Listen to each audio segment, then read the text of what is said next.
బ్రహ్మంగారి కాలజ్ఞానం గురించి చాలామంది ప్రజలు నమ్ముతుంటారు. మరి ఆయన చెప్పినవన్నీ జరుగుతున్నాయా అంటే జరుగుతున్నాయనే చెప్పుకోవాలి. ఆయన తెర మీద మెరిసే వాళ్ళే రాజకీయాన్ని ఏలుతారు అని చెప్పారు. ఆయన చెప్పినట్టుగానే ఎంజీఆర్, ఎన్టీఆర్, జయలలిత లాంటి వాళ్ళు చాలామందిగా చెప్పుకోవచ్చు. అలాగే నీళ్లతో దీపాలు వెలిగిస్తారని చెప్పాడు. ఇప్పుడు మనం వినియోగించుకునే కరెంటు దీపాలు నీటి ద్వారానే వెలుగుతున్నాయి. ఎడ్లు లేకుండానే బండ్లు నడుస్తాయన్నాడు. అందుకు నిదర్శనం మనం రోజు వాడే మన 2 వీలర్ బండ్లు, 4 వీలర్ కార్లు మొదలైనవి. ఒక మహిళ 16 సంవత్సరాలు రాజ్యాన్ని ఏలుతుందని చెప్పాడు. దానికి నిదర్శనం ఇందిరాగాంధీ సరిగ్గా 16 సంవత్సరాలు రాజ్యాన్ని ఏలింది. రాచరికాలు, రాజులు, దొరల పాలనలు నశిస్తాయని చెప్పారు. అవును, అలాగే జరిగింది. ఆకాశాన పక్షి వాహనాలు కూలి అనేక మంది చనిపోతారని చెప్పాడు. అవును, దానికి నిదర్శనం తరచుగా మనం చూస్తూనే ఉన్నాం టీవీలలో, న్యూస్ పేపర్లలో. ఇలాంటివన్నీ బ్రహ్మంగారు చెప్పినట్టుగానే జరుగుతున్నాయని జనాలు, శాస్త్రవేత్తలు నోళ్లు వెళ్ళబెడుతున్నారు.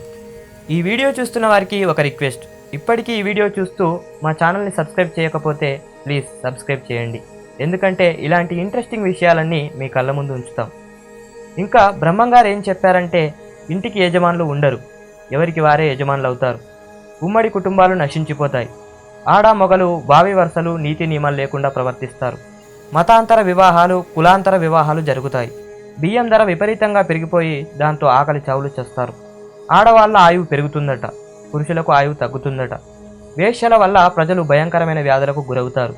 ఆల్రెడీ ప్రాణాంతక HIV బారిన చాలామంది చనిపోయారు. అందరికీ డబ్బు పిచ్చి పెరుగుతుంది. డబ్బే రాజ్యాన్ని ఏలుతాయి. పక్కవాని భార్య మీద మోజుపడి తమ వశపరుచుకుంటారట.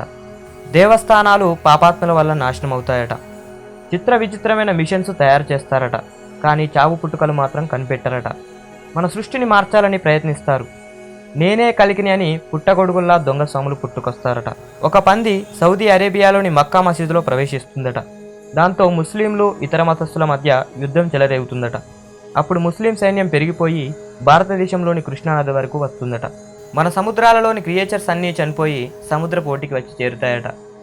ఎప్పుడైతే భూమి మీద ఆధిపత్యమంతా ఆడవాళ్ళ చేతిలోకి వెళ్ళిపోతే అప్పుడు నేను పుట్టినట్టు సంకేతం. కాశ్మీర్లో పెద్ద యుద్ధం జరుగుతుందట. అవును, ఇప్పుడు అలాగే జరుగుతుంది. మన దేశంలో ఒక్కో రాష్ట్రం 2 రాష్ట్రాలుగా విడిపోతుందట. అవును, అలాగే విడిపోయాయి కూడా. అలాగే పవిత్రమైన కాశీలో పెద్ద యుద్ధం జరగనుందట. ఫ్యూచర్లో దొమ్మరి క్యాస్ట్ వాళ్ళు దొరలు అవుతారట. హైదరాబాద్లో చెరువులన్నీ ఎండిపోయి నీటి కొరత బారిన పడుతుందట. క్రిస్టియన్స్, ముస్లింలు తిరుపతి వెళ్ళి స్వామివారిని పూజిస్తారట.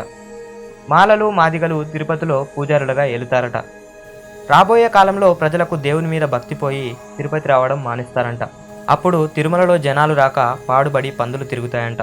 భగవంతుని నమ్మే ఇండియాలోనే ఇన్ని అనర్థాలు జరిగితే దేవుణ్ణి నమ్మని వేరే దేశాలు ఏమవుతాయో మరి.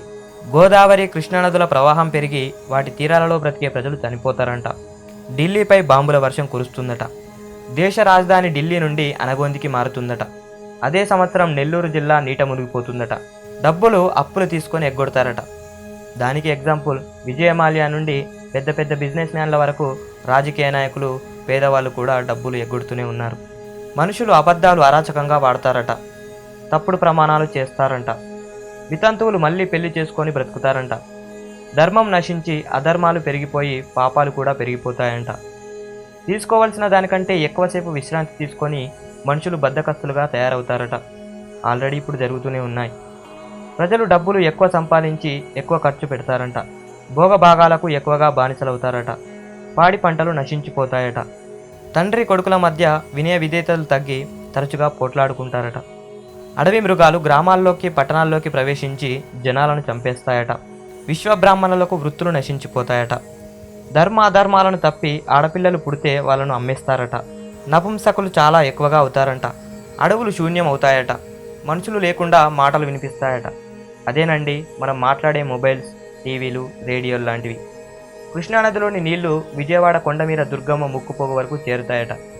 గోల్కొండ కోట దగ్గర గోవిందాపురంలో ఒక ఆవు మనిషికి జన్మిస్తుందట. ప్రపంచంలో లిల్లీపుట్స్ లాంటి మనుషులు చాలామంది పుడతారంట. హైదరాబాద్కి టెర్రరిస్టుల వల్ల చాలా ప్రమాదాలు జరుగుతాయట. 2024, 2025లో భారతదేశంలో భారీ యుద్ధాలు జరుగుతాయట.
ఇదండి మన బ్రహ్మంగారు చెప్పిన కాలజ్ఞానం. ఇందులో ఇప్పటికీ చాలా జరిగాయి, జరుగుతున్నాయి, జరగబోతున్నాయి.